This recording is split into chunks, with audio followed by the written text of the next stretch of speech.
dia, boa tarde, boa noite, ou até mesmo boa madrugada, se você está nos vendo aqui, vendo e ouvindo na madrugada, como diria o nosso José Geraldo Pedrosa. E hoje, com muita alegria, nós estamos aqui com o professor Flávio Giarola, professor do Cefet e doutor em História. Olá, Flávio, tudo bem? Olá, tudo bem? Bom dia, boa tarde, boa noite para quem estiver assistindo a gente. É um prazer estar aqui e obrigado pelo convite. Estamos também hoje me ajudando aqui na entrevista, Eurípedes. Bom dia, Eurípedes. Bom dia, boa tarde, boa noite, boa madrugada, uma boa reflexão para todos que nos acompanham. Pessoal, quem está acompanhando o nosso projeto Prosas Sociológicas, a gente esse ano, 2026, a gente criou algumas playlists. Uma das playlists que nós criamos é exatamente as fronteiras da sociologia. Como é que a sociologia dialoga com a história, com a antropologia. E hoje nós estamos com um historiador aqui. Eu vou pedir para ele falar para a gente, para iniciar esse programa, antes de eu contar o que vai ser a especialidade dele, o que é história, qual a importância da história e como é que a história se relaciona com a sociologia, Flávio? Primeiro, o que é história, né? O historiador famoso, que é o Mark Bloch, ele fez uma definição que eu acho que ela fecha o conceito, que é história é a ciência do passado, mas não apenas do passado. Assim, a história é a ciência do homem no tempo. Então não é só o que aconteceu, mas a partir da existência do homem. Então eu acho que nesse ponto que ela se relaciona com a sociologia também, porque sem homem não existe história. Né? A história é essa ciência do homem se relacionando ao longo do tempo. Né? Então, e aí a outra pergunta que você fez? É exatamente isso, como é que se relaciona com a sociologia a questão do homem e a importância, né? Porque por muito tempo se falava em escola, tipo, essa história serve para a gente não repetir no presente os erros do passado. Verdade, que não é isso. Porque eu sempre falo com meus alunos, se for isso, história serve para nada. Porque a gente está sempre repetindo. Né? A humanidade repete erros constantes. A gente fez... Se a gente aprendesse com a história, teria tido a Primeira Guerra Mundial. Não teria tido a Segunda. Né? Então, história não serve para isso. Eu penso que história serve para a gente... Primeiro, eu acho história divertido. Eu sempre falo isso. A primeira coisa que eu falo para você é história. Eu acho história divertido. A gente tem filmes, séries, videogames, livros, uma indústria cultural por trás da história também. Então, eu acho que história é divertido. Para mim é uma diversão. Mas, além disso, história serve para desenvolver o pensamento crítico. Eu acho que o essencial da história é isso. A história faz a gente pensar no passado e, a partir desses conceitos, a partir da análise do passado, a gente conseguir, dentro do presente, pensar ele criticamente. Mesmo que a gente repetir esses erros, a gente possa olhar para o presente e analisar ele criticamente. E aí tem tudo a ver com a sociologia, que eu acho que a sociologia nos ajuda a pensar criticamente a nossa sociedade. Né? E estudamos dentro da sociologia muita coisa do passado também. Né? Então, eu acho que tem tudo a ver com história. E mais ainda o tema de hoje, que é história do futuro. Explique isso para nós. História do futuro, isso é possível? Como é que é isso? Para mim parece estranho, né? Porque se você pensar futuro, não teria história. Futuro não aconteceu ainda.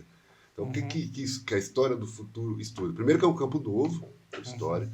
Eu cheguei nisso depois que eu terminei meu doutorado, durante o meu mestrado e doutorado.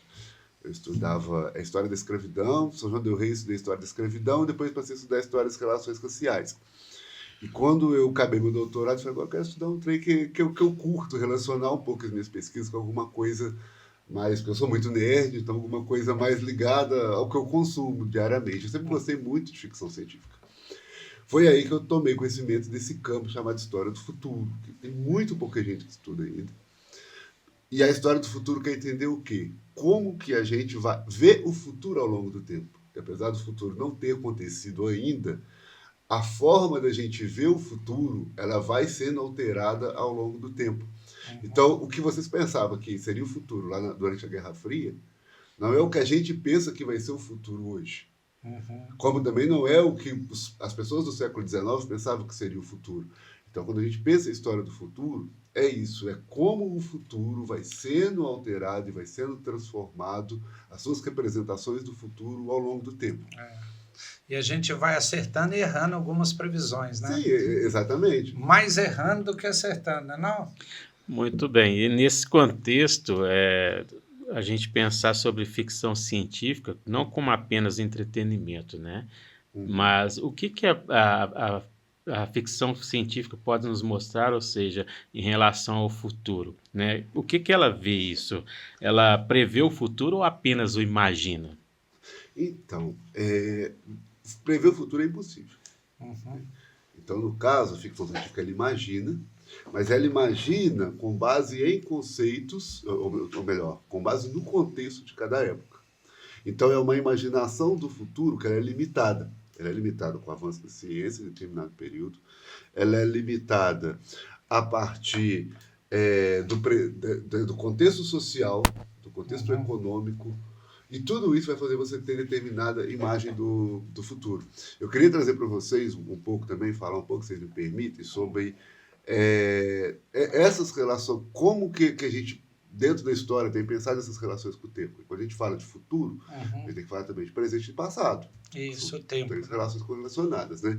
Primeiro, pensar em futuro não é só na história, mas a gente pode... Economia está tentando pensar o futuro toda hora. Toda hora. Quando você fala que vai prever, vai ter uma inflação, sabe? Vai ter taxa de juros, uma taxa a inflação, de juros. o PIB, a taxa de emprego, tudo eles ficam tentando prever.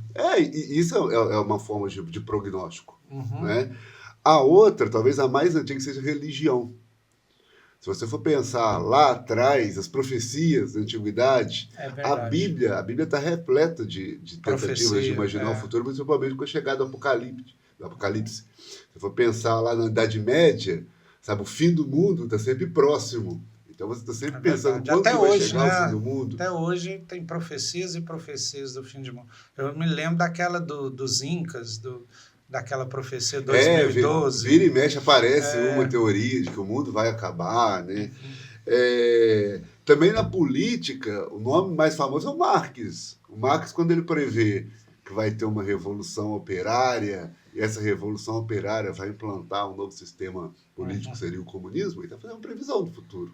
É verdade. Com base no presente dele, que qual que é o presente dele? Ele vê o século XIX, os trabalhadores extremamente explorados. Então, uma realidade cada vez melhor para a burguesia e pior para o trabalhador. E pessoal, uma hora isso daí vai explodir e a gente vai ter uma revolução operária. Então, ele está tentando prever o futuro. Antes do Marx, você pode ir lá no Thomas More, ele faz a utopia. A utopia não está necessariamente prevendo o futuro, porque a ilha do Thomas More ela está no presente.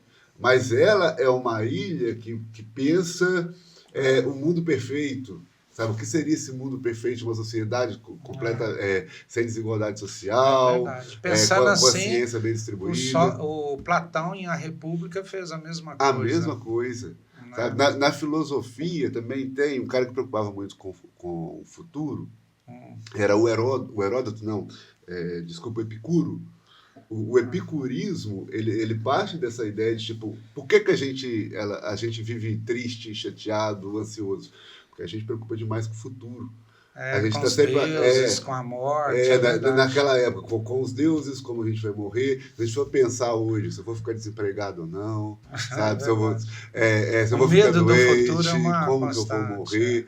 E aí, tanto o epicurismo, a filosofia do epicurismo é isso, vamos relaxar, parar de pensar no futuro, viver o presente. A vida. Muito bom. E aí, nessa ideia ainda, o que você vai nos dizer dessa mudança histórica de ver o futuro? Ou seja, como é que na história houve essa mudança a partir da realidade presente? Tá. Tem um historiador que chama Koselleck. Eu não sei pronunciar direito o nome dele, Rainan Koselleck, se não me engano. Koselleck, ele faz uma distinção assim, de que a nossa relação com o tempo, pegando passado, presente e futuro, ela teve uma alteração fundamental a partir do Iluminismo, a partir do século XVIII. E como que ele pensa isso? Antes do Iluminismo, a gente era uma sociedade mais ligada ao passado. Ou seja, a memória, o anterior. E por que ele diz isso? Porque a minha vida ela era igual a do meu pai, que era igual ao do pai dele, que era igual ao do pai dele. Então eu não tinha muita perspectiva de que o futuro seria diferente. A única coisa que o futuro trazia de diferente era o que já estava posto na Bíblia. O mundo vai acabar em algum momento, aí Jesus vai voltar, vai pegar os escolhidos, o resto acabou, não é? Então eu não preciso pensar no futuro, ele está dado. Ele está dado pela religião. Então o que eu pensava era no passado. Tem um negócio chamado História Mestre da Vida, História Magistra Vita, que a história ensina.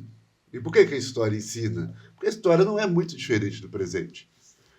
Aí o que ele pensa? Que quando chega no século XVIII, a gente tem uma transformação enorme na economia, que é a Revolução Industrial. Na política, a gente vai ter a Revolução Inglesa, depois a Revolução Francesa, o Iluminismo, as ideias iluministas. E todas essas transformações trazem a ideia de progresso. O que a ideia de progresso tem de fundamental?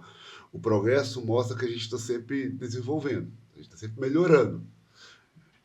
E as pessoas, a partir daí, passam a pensar mais no futuro do que no passado. Não que o passado deixe de interessar, não é isso. Mas a partir de agora, eu sei que o futuro vai ser melhor. Então, o futuro vai ser diferente. A partir daí, eu penso que o futuro do meu filho não vai ser mais igual o meu presente.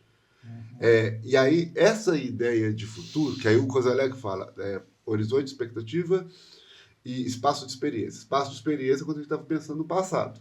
Espaço de experiência. Horizonte de expectativa, que é a ideia de um horizonte, de que você tem um caminho aberto ainda pela frente, de expectativas, que aí o futuro passa a predominar, pelo menos até a Primeira Guerra Mundial.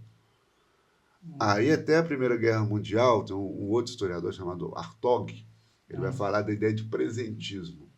O que começa a acontecer? Depois eu vou trazer com mais detalhes isso na ficção científica, falar um pouco mais detalhado isso, mas só introduzindo, né? Aí, a partir do século XX, a gente começa a ser pessimista com o futuro. Então, o que a Primeira Guerra Mundial ela mostra? As pessoas achavam, no século XIX, que a ciência ia trazer só benefício. Não tinha como dar errado. A Primeira Guerra Mundial mostra que a ciência trouxe arma, a ciência trouxe morte. E a segunda, pior ainda. E a segunda, pior ainda.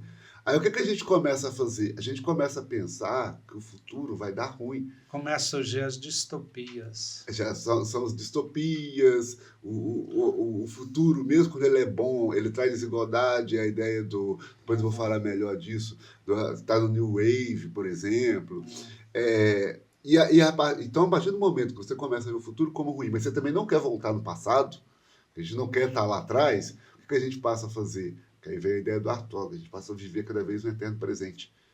E esse eterno presente é quando, tipo, você pega o celular e você quer ver um monte de vídeo muito rápido, você quer viver ao máximo o presente, porque eu estou com medo do futuro e eu não quero voltar lá atrás. Carpe diem. Então, o presente passa a ser mais constante, que é a sociedade que a gente vive hoje.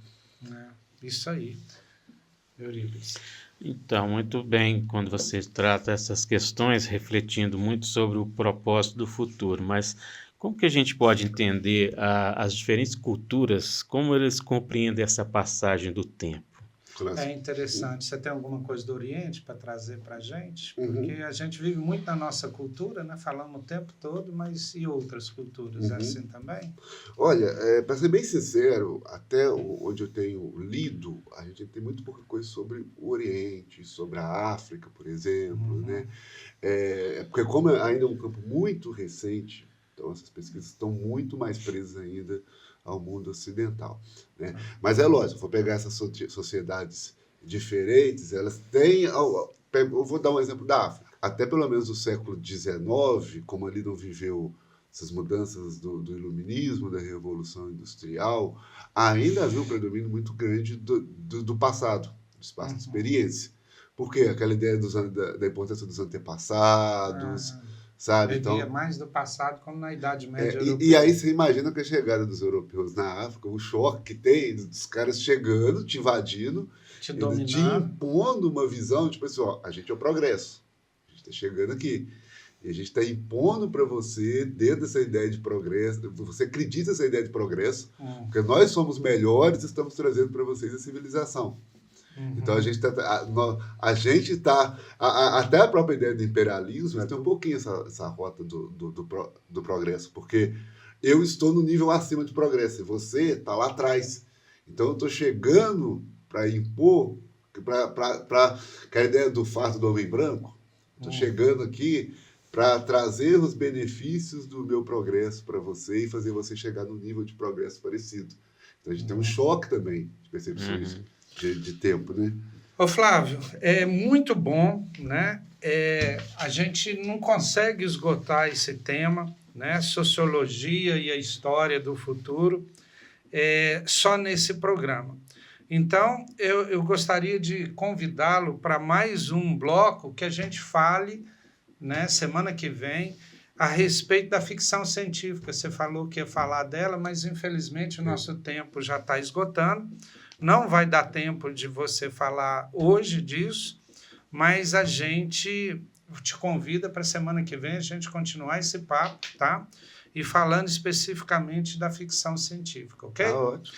A gente agradece a todos os ouvintes. A gente lembra, né? Para você curtir, para você divulgar. Esse tema é muito interessante, esse tema da história, da ficção científica, divulgar isso para os seus amigos. E lembrando sempre que esse programa é um oferecimento do GEC, Grupo Educação, Ética e Cidadania. A gente agradece a todos, até semana que vem.